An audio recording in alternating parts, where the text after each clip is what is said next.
Real American with the latest world news, its reviews and analysis for you.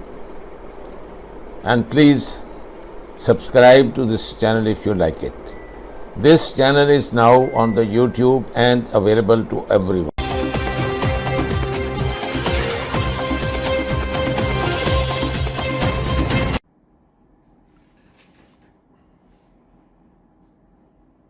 I am your host Salim bin Muhammad Rafi, and here is my YouTube channel, Daniel American. In these few clips and a couple of references, I want to talk about Gaza. I want to talk about the Jewish race. I want to talk about the arrogance and false pride of this most hated nation on earth, claiming themselves to be the most chosen people of the God Almighty and calling all other races as insects, parasites, cockroaches. And you'll be amazed that all these words I'm uttering are uttering with a reference. They've been uttered by the prime ministers present or the previous prime ministers of this illegitimate state of Israel or Zionist state. So how could this be part of the international bodies, and how could this group of people who have always been troublemaker on the globe have any right to exist as a state? There is no one more just and fair than the Creator, and it's the Creator who decided and who has in the religious and divine book said that these people will be scattered around the world and will be homeless. Now they are going against the God Almighty and they will fail. And they are now failing, and you can see them licking the shoes of the Arabs. So the rest of the international body, including Christians, Hindus, Buddhists, Chinese, Russians, atheists, all sorts of people on earth are against them because they are inhuman. They have touched the extremes of cruelty, and you look at the Gaza, they destroyed their universities, colleges, schools, hospitals, wells from where they could drink water, stopped their electricity, stopped any aid going to them, any food, kept a blockade. So starving 2.9 million population of Palestinians trapped in Gaza for the last 16 years, they had a blockade. So you could not see any cruelest nation on earth than these people. Even Hitler did not slowly kill them. He put them in the gas chambers and incinerated them. Within a matter of seconds, they were dead. Here, it's a slow death which is so painful. You see these small little babies with amputated limbs, hands.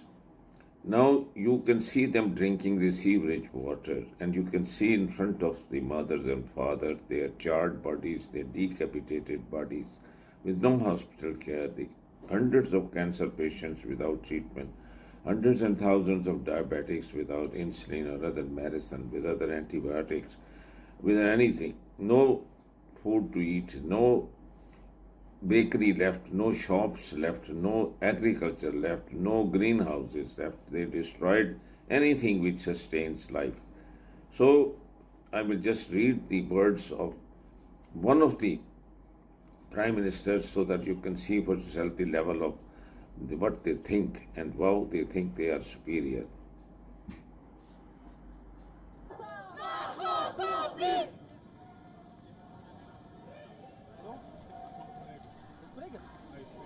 The protests by students against Israel have entered into their second week in France, with the Sciences Po University becoming the focal point of student agitation, where these students are demanding for an immediate ceasefire.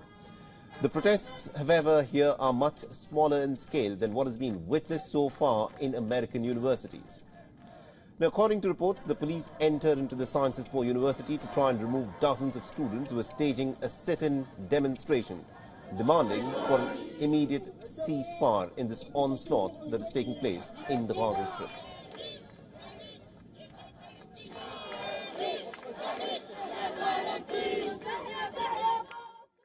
Alors l'occupation s'est très bien passée. The provisional director of sciences at the university called the police and they took us out. There were police brigades with cordons. I don't know exactly which brigade it was. They took us out. The police swept away our Palestinian flags and kicked away our messages of peace. Then they took us out, checked our belongings and also checked our identity cards. Aujourd'hui, The students from several universities have gathered in protest outside of the Pantheon in Paris, some of whom had been evicted from sit-ins and occupations.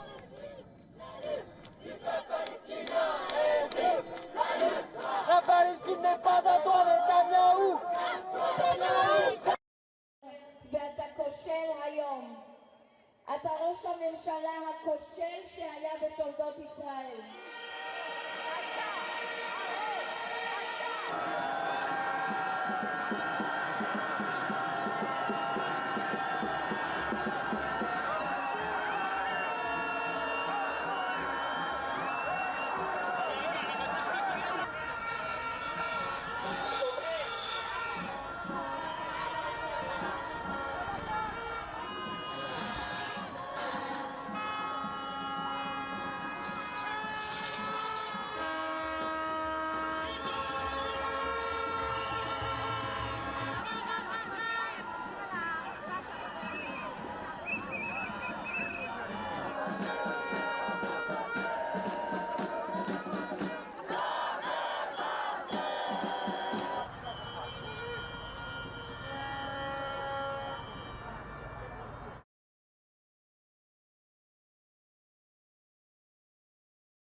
Voicing criticism of Prime Minister Benjamin Netanyahu's conduct of the war in Gaza.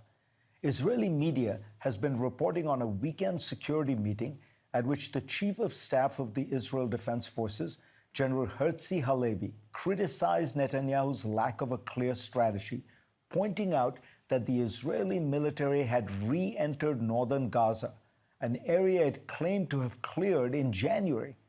He warned that unless there was a plan to set up some kind of non-Hamas government in these areas, the IDF would have to keep repeating these kinds of operations endlessly.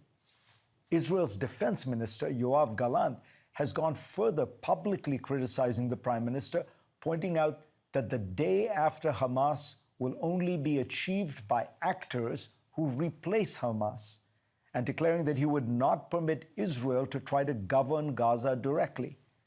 The New York Times reported on others within the Israeli military making similar criticisms. As Anshel Pfeffer writes in Haaretz, these briefings to the press have been synchronized as part as what can only be a coordinated briefing against the prime minister.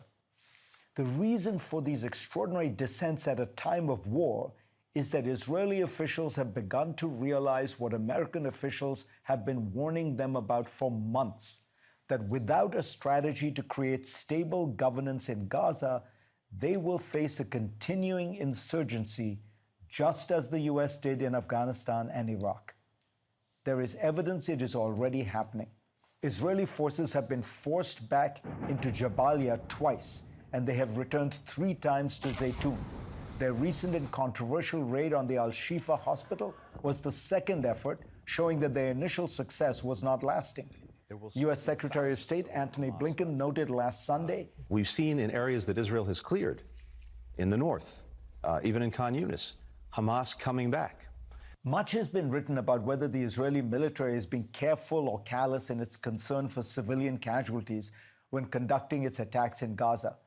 But the larger point has to do with its counterinsurgency strategy itself. In America's only successful counterinsurgency campaign in recent memory, the surge in Iraq, its strategy was designed to protect the civilian population, isolate the insurgents, and then crush them.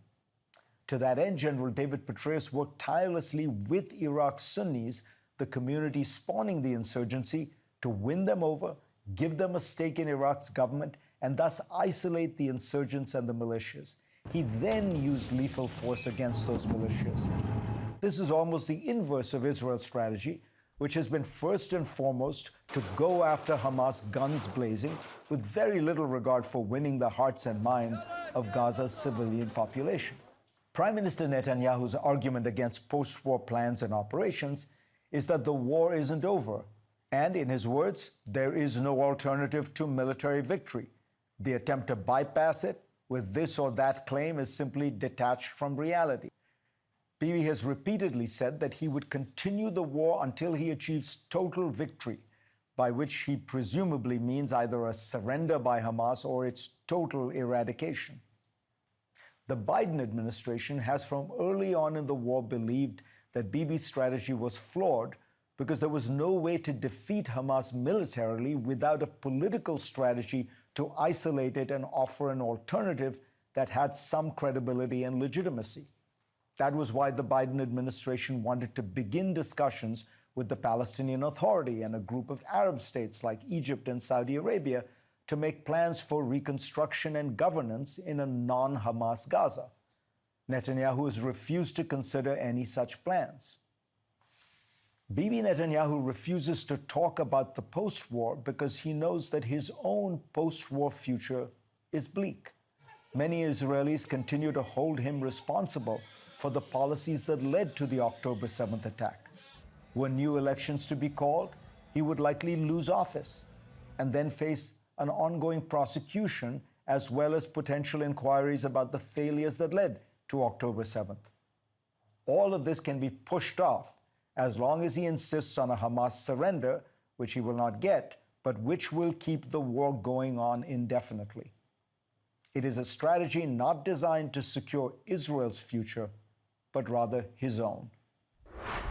For these reasons, the Court, by 13 votes to 2, reaffirms the provisional measures indicated in its orders of 26 January 2024 and March 28, 2024, which should be immediately and effectively implemented. In favor, President Salam, Judges Abraham, Yusuf, Shway, Bandari, Iwasawa, Nolte, Charlesworth, Brandt, Gomez Robledo, Cleveland, Oresco, Tladi. Against, Vice President Sebutinde, Judge ad hoc Barak. 2. Indicates the following provisional measures.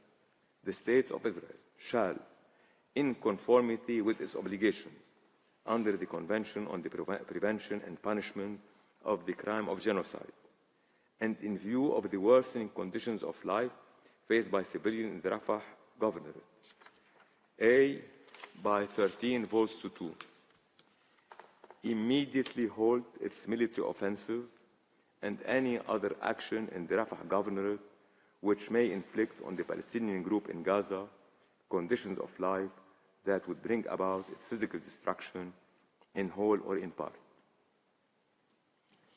In favor, President Salam, Judges Abraham, Yusuf, Shway, Bandari, Iwasawa, Nolte, Charlesworth, Brandt, Gomez Robledo, Cleveland, Oresco, Tladi. Against, Vice President Sebutinde, Judge ad hoc Barak. By 13 votes to 2, maintain open the Rafah crossing for unhindered provision at scale of urgently needed basic services and humanitarian assistance. In favor, President Salam, Judges Abraham, Yusuf, Shway, Bandari, Iwasawa, Nolte, Charlesworth, Brandt, Gomez Robledo, Cleveland, Oresco, Tladi. Against, Vice President Sebutinde, Judge ad hoc Barak. C, by 13 votes to 2, take effective measures to ensure the unimpeded access to the Gaza Strip of any commission of inquiry, fact-finding mission, or other investigative body mandated by competent organs of the United Nations to investigate allegations of genocide. In favor, President Salam, Judges Abraham, Yusuf, Shway, Bandari, Iwasawa, Nolte, Charlesworth, Brand, Gomez Robledo, Cleveland, Oresco, Tladi. Against Vice President Sebutinde, Judge ad hoc Barak. 3. By 13 votes to 2, decides that the State of Israel shall submit a report to the court on all measures taken to give effect to this order within 1 month as from the date of this order. In favor, President Salam, Judges Abraham, Yusuf, Shway, Bandari, Iwasawa, Nolte, Charlesworth, Brand, Gomez Robledo, Cleveland, Oresco, Tladi. Against Vice President Sebutinde, Judge ad hoc Barak. Why the hospitals? Why the primary healthcare system? Why do they kill the poets, the academic leaders? Why do they kill the students? Why do they bomb the universities and the museums? Because this has nothing to do with the Hamas-Israeli war. Nothing to do with that. This is back to Beirut 82. Dr. Lemi. One of the books I've written, The Night in Gaza, has foreword by a Jew and postscript by a Palestinian. Max Blumenthal and Noam Chomsky have written forewords in my books. I would defend any Jew who was attacked with my life. But I am a fierce opponent to Zionism because it is a brutal, it is a cynical, sadistic colonial project which has the goal of eliminating the Palestinian people, their culture, their institutions, their archives, their history. The epistemicide of the Palestinians is now what we see in Gaza. When they bomb all the universities, they bomb their archives, their archaeological sites.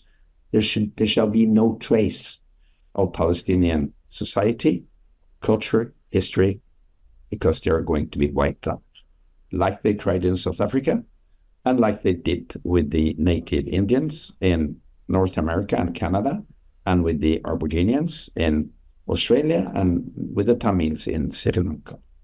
So this is a long, devastating, horrible story of colonization of the indigenous people, of the killing, of the elimination of the people, and the eradication of their history, because there's not going to be in 20, 30, 50 years, there's not going to be anything that could remind you that there was a people living there, is, I think, the plan for the Zionists. And that's what we see folding out in Gaza. And you need to understand this greater context of the situation in order to explain why the hospitals, why the primary healthcare system, why do they kill the poets, the academic leaders, why do they kill the students, why do they bomb the universities and the museums? Because this has nothing to do with the Hamas-Israeli war. Nothing to do with that. This is back to Beirut 82. This is to stop any armed resistance, because that is threatening the goal of the Zionists to occupy and to take the land from the Palestinians, from the river to the sea. As they have in the flag, the two blue lines, Jordan River, Mediterranean, and the Zionist state in between.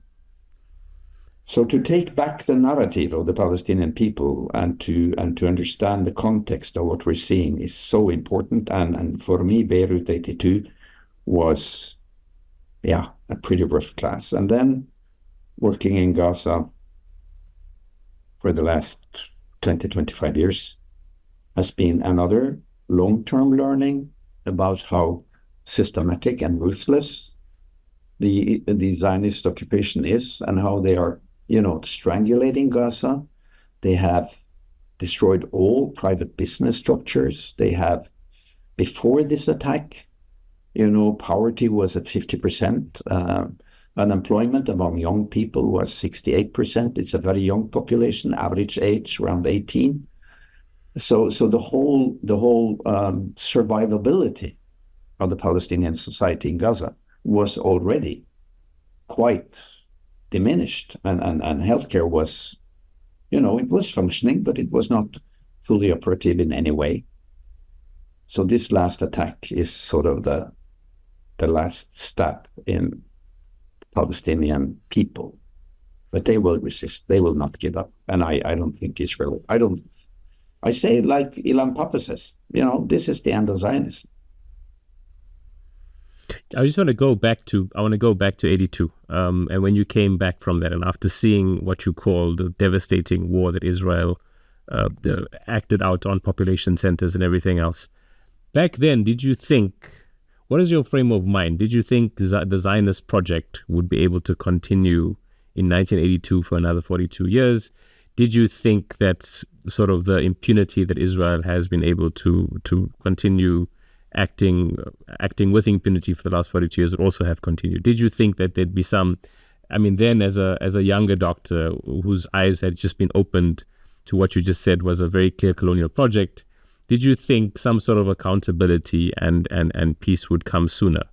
Or did you, what was your thoughts about the future and where the Israel project and the Palestinian project would go at that point? Well, I clearly remember that we who were there were extremely active in order to have some sort of punishment, some sort of a legal process, like we had after the situation in Srebrenica and in Rwanda and so on and so forth. We just have to remember that this only takes place with people of color, not with white people. And I think that's an important thing to remember.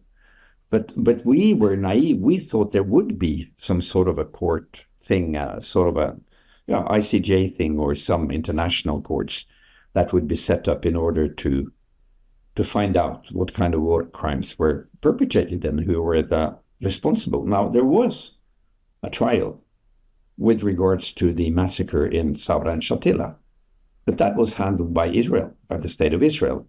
And for those who remember, it led to putting the responsibility on Sharon, who was the Minister of Defense. So Sharon lost his position as Minister of Defense. Nobody else were really punished.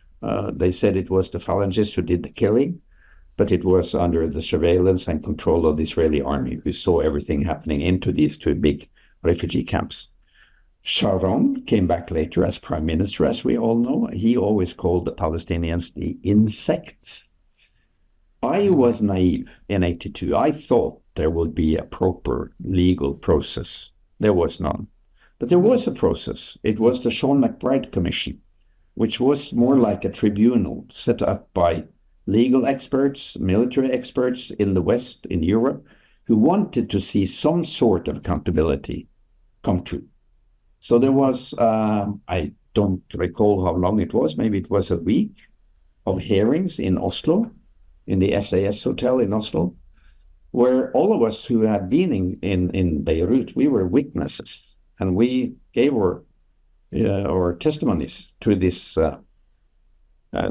tribunal, this court, and I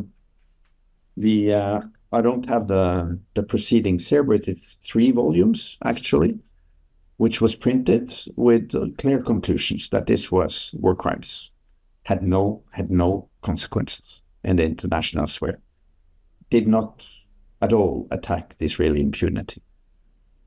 It was a little bit like the Russell tribunals that has been, the Russell tribunals after Bertrand Russell, where you compose a tribunal of experts and of people of a certain moral standard, I would say. And then they discuss important issues like nuclear weapons. And there was a tribunal after the 2014 attack. But these popular movements have not been able to change the course of the Israeli impunity.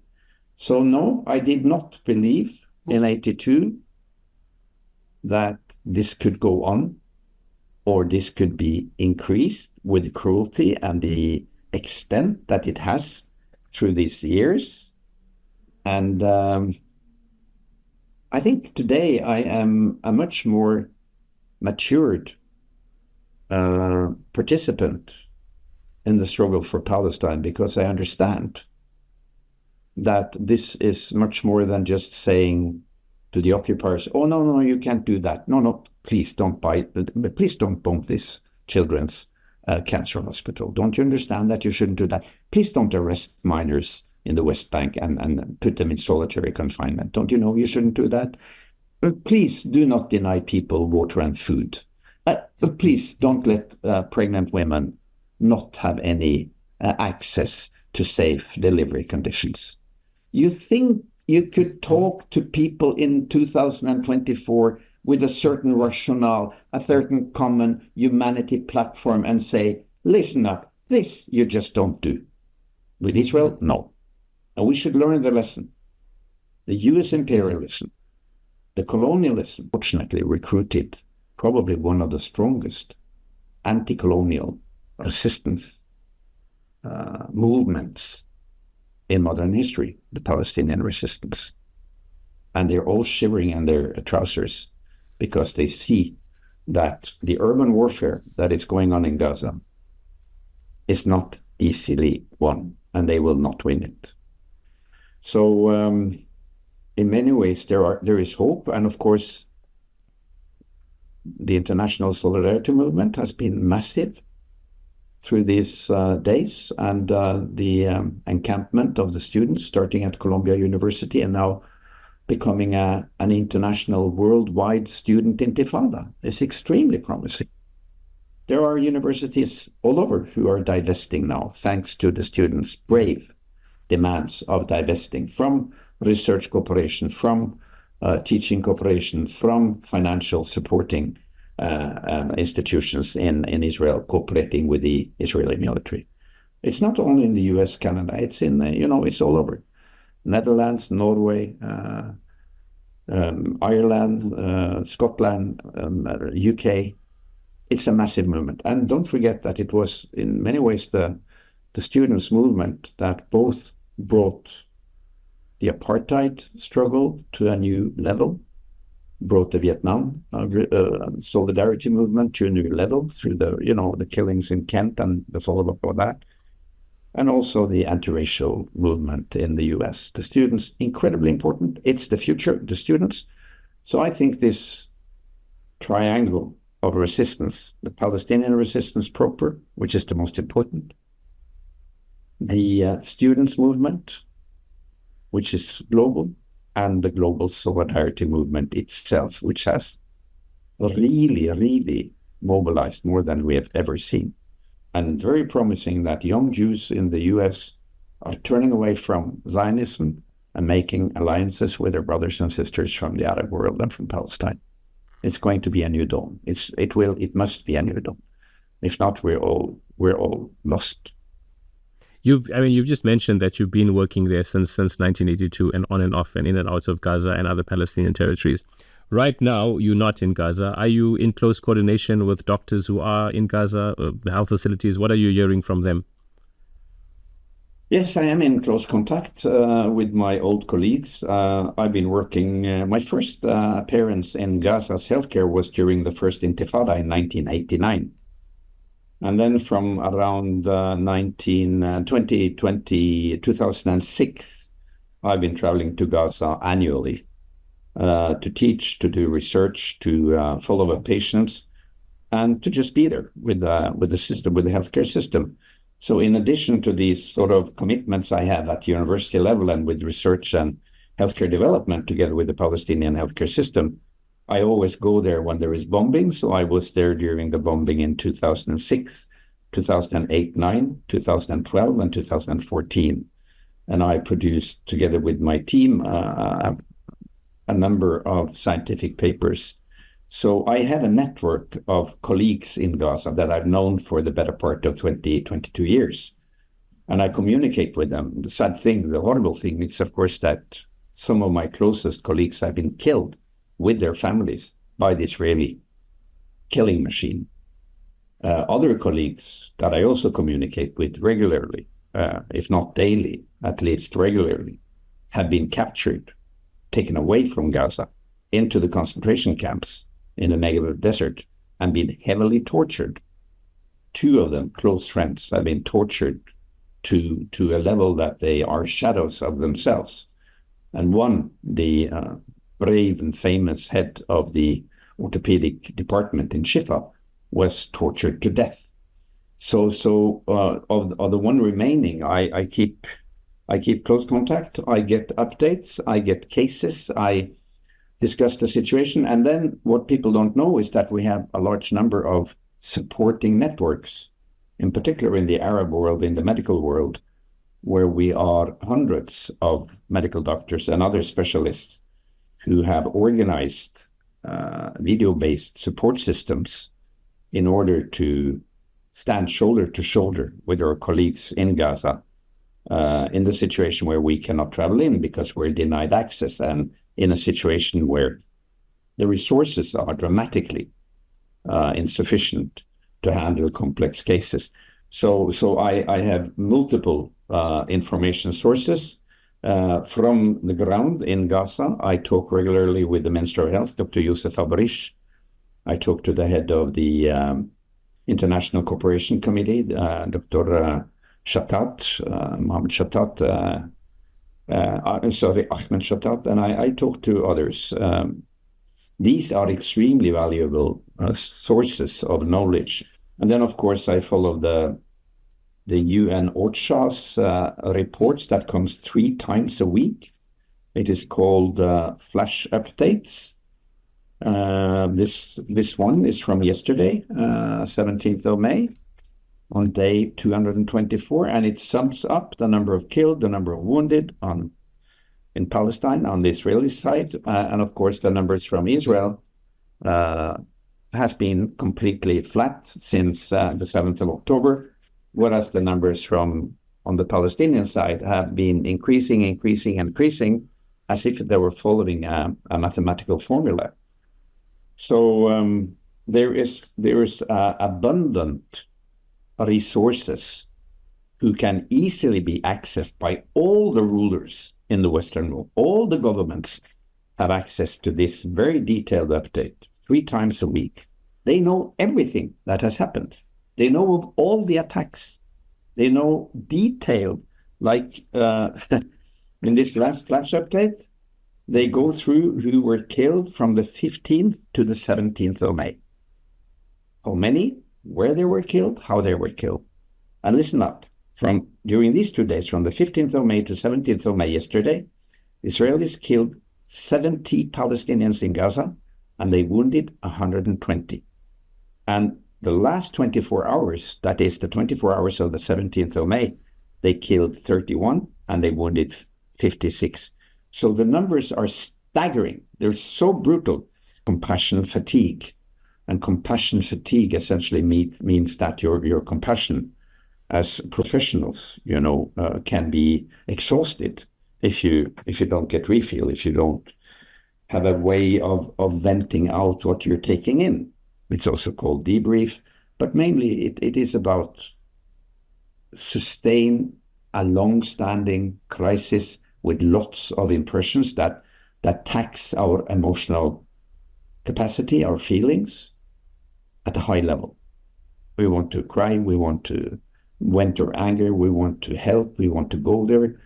We don't want this to happen. We want to comfort the children. We want to be close humans. And then we're sitting here in UK or in Norway, and we can't get there because Israel, the occupiers and the bombers and the killers and those who are destroying the healthcare system are also commanding defense around Gaza and also saying that, no, you cannot get in and you cannot get in. We only take people that we have vetted, and we only take some very few. So we can't even get there the way we would go if it was an earthquake or like Ukraine, hundreds and thousands of volunteers are going there to support educational system and medical system and everything. So all our love, all our solidarity with the Palestinian people is hindered, because what we want to do is that we want to go there and be human shields to protect the children and the women and the civilians and everyone in Gaza with our lives. Because this is about life. This is about all of us. This is about the life of all of us. And our children, our grandchildren, they are, in some way, they have to understand why we didn't do more. Because these numbers are incomprehensible. And the attacks and the evilness and the starvation of 2.2 million people as the world is watching soccer games It is incomprehensible. So at the time, at the level of compassion and solidarity work, we get so exhausted that the enemy can say, yeah, it's quieting down. So we must not come to that point. We must stay together, we must support each other, and we must brace for impact and for a long haul, because this is not over today or tomorrow or this summer. It will last for a long, long time. And when there is a ceasefire, because there will be a ceasefire, then our obligation is to support the rebuilding of Gaza with the Palestinians in leadership. I am very clear that I will spend, if needed, the rest of my life in taking part in rebuilding Palestinian healthcare in Gaza under Palestinian leadership, not as a NGO and making the Palestinians a beggar community like Afghanistan, but under the proud leadership of the Palestinian people, who has managed so well through so much oppression and so much colonization. But we need to be careful so that we don't come to the brink of our own capacity and we lose the energy and we just close our ears and eyes because we can't take anymore. So good people, take a rest, take a break away for a day or two, go to the woods, go to the mountain, go to the beach, stay with friends, recharge your empathy, recharge your capacity. And we must not forget that the enemy wants us to feel helpless, to feel like particles in a cosmos where they have full control. But the majority of the people on this earth are in support of the Palestinian people. The majority of us support the people of Gaza. We just need to be together, to get together and to organize. And we need to direct our solidarity work to our governments so that they are pressurized to use the same tools against Israel as they have been using against Russia when it comes to Ukraine. This will be the landmark occupation. It's not a difficult conflict. I don't use the word conflict about Gaza.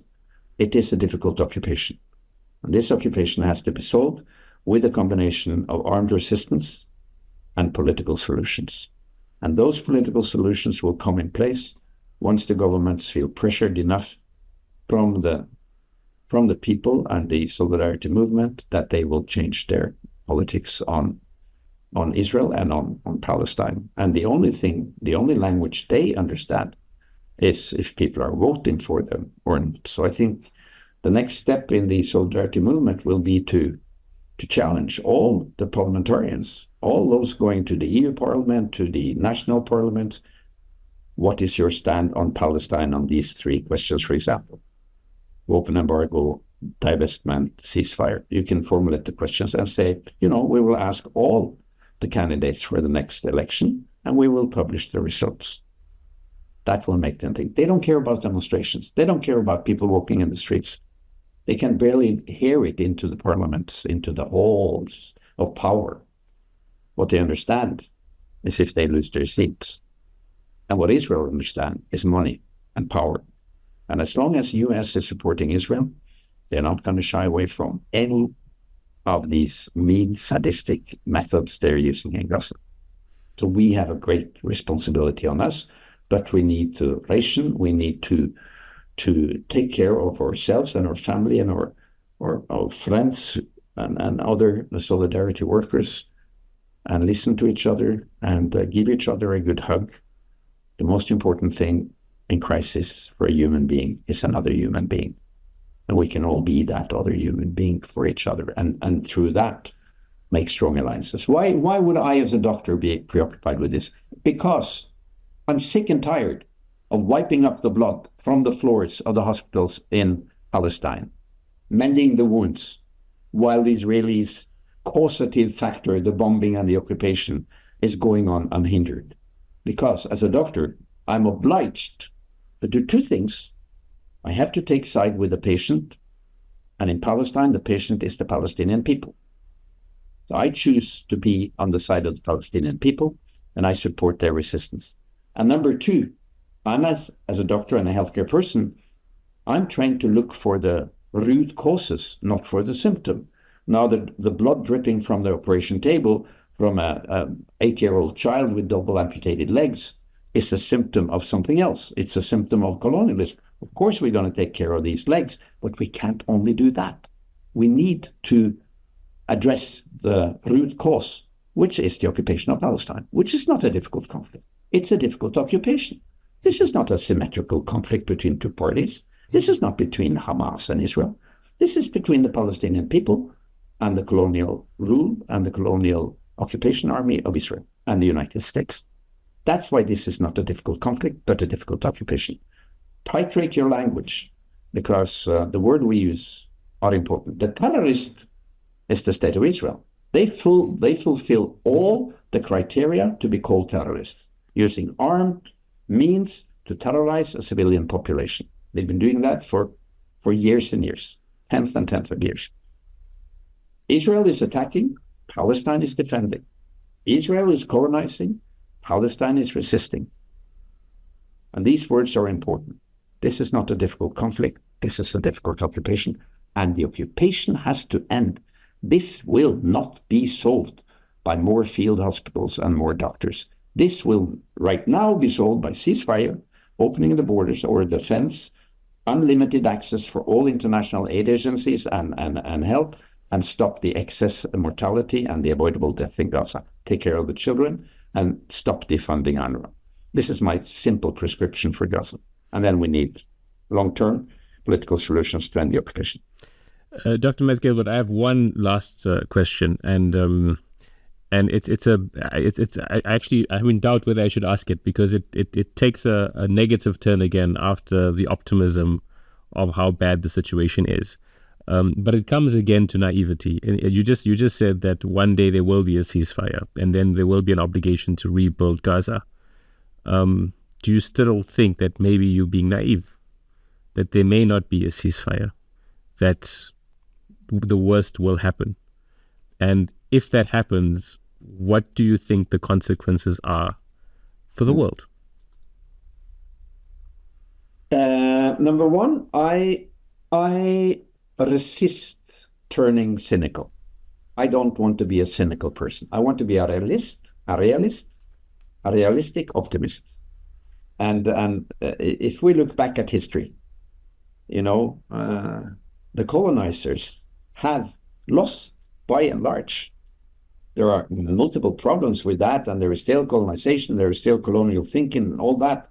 But if you look at South America and Africa and Asia, by and large, the great picture is that through the last 250 years, people struggled, and the development of humanity has diminished the amount of colonial power. This struggle in Gaza and in Palestine and the West Bank is immensely important, because if Israel and the United States is going to kill the number of people that they seem willing to kill in Gaza, it will, of course, be a disaster. But I am sure that the Israeli army, with the support from US, cannot kill 5 million people, which is the number of people, Palestinian people living in the West Bank, in Al-Quds, and in Gaza. There are 5 million people. And then in addition, the diaspora. So Palestine, the Palestinian people, will not go away. They may do as they did with PLO and Fatah, evacuate them from Beirut, and then try to fool them with the peace treaty and the Oslo Treaty, which was a sham and a shame. But Palestine will not go away, and the Palestinian struggle will not go away. What do you think those roughly 1.5 million young people in Gaza, who have experienced through their life nothing but siege, bombing, occupation, dehumanizing treatment, lost their parents, lost their homes, lost their schools, lost their university? Do you think these kids are going to sit idle and say, yeah, well, we lost, so we better just accept this new reality that Israel has taken away our country? They will not. It will continue in new forms and the river of resistance will find new paths, and it will be to the surprise of the occupiers. I fear that this pier they have been building, the Israeli and US military forces, that this pier that they claim is a pier for shipping in humanitarian aid, which could be shipped in on the hour by just opening Rafah and Khmer Shalom. So that's just another lie. I fear that this pier is built in order to make it possible to force the resistance out of Gaza through some sort of the same type of deal as in Beirut in 1982, for those who remember that. I'm not sure, because I don't talk to high-ranked people in the resistance, neither in Hamas nor in Jihad, but I'm not sure if they are willing to do that. So I think the Israelis are pretty desperate. Netanyahu is pretty desperate now, because we all know that his future is at stake. He will not be re-elected. He has a trial waiting for him. He's a crook, he's a criminal, and he's a sadist. So he's an unwanted person, and there will be arrest orders on many of these complicit Israeli leaders and high-ranking officers and others. So I think regardless of what happens sort of militarily in Gaza, there will be a long and painful legal battle, which was started by South Africa. And more nations are joining in on the cause to support the South African cause, and the latest Egypt surprisingly supporting South Africa. So I think that the situation in the Middle East is changing, because the Arab masses, the Arab people, good Arab people, they don't want to leave their Palestinian brothers and sisters in this necropolitics, in this dispensing situation between life and death, as they are forced into in Gaza and in the West Bank. And their leaders fear the people always, so they will try to make maybe some symbolic moves, I don't know. But I think the ceasefire will come soon, and I hope and really beg that the people of Gaza, the children, the women, the wounded, the terrified, the hungry, the thirsty people can be allowed a repose, a rest, compassion and support, because they deserve it like any other in the world. Nobody deserves more than Gaza now to have a ceasefire and to have compassion, love and solidarity flowing into Gaza, because that's what we're all waiting to provide. Because I just came from a demonstration here in Oslo today, a massive choir singing in one of our museums, the National Museum. All new sorts of expression of this attention to the Palestinian cause, this new wave of solidarity with new forms of solidarity. And we're learning every day. And we're learning that we can't trust our politicians. We're learning that our European politicians are keeping shut about what we should not keep shut about. They are actually betraying the nevermore slogan from Holocaust. Never again slogan from Holocaust. They are betraying that slogan by their tight lips and their support to Israel. Even if they're trying to maneuver now and say, oh, you can't do that, oh, you can't do that, oh, we will blah, blah, blah. That's only, I think, to save them from being sentenced in the ICJ as complicit states and complicit politicians. So to conclude the answer to your question, I don't know, but I know the only thing I can do, and that every one of us can do, is to step up our concrete solidarity work, not just hit a like on the Facebook, or not just, do some imaginary things on the social media, But get out of your chair, get out of your habitat and go to the streets and organize strikes, pressure for boycott, pressure for divestment, pressure for ceasefire. We need to keep going, and it's been fantastic what has been going on all over, and it's not over. We're maybe halfway. So we need to encourage each other. We need to encourage each other and to be strong and learn from the Palestinians. And I say, as I used to say, Kuluna Gaza, we are all Gaza. Gaza Hatta Nasser, Gaza will have victory. Palestine Hatta Nasser, Palestine will have victory. And solidarity and love are the two most important qualities and words in a compassionate life and in a compassionate society. And these two things will be the changing force, I think, when it comes to the brutality of the occupation of Palestine. Dr. Mads Gidwell, thank you so much for your time, and thank you for your sumut. Thank you. Shukran kthir.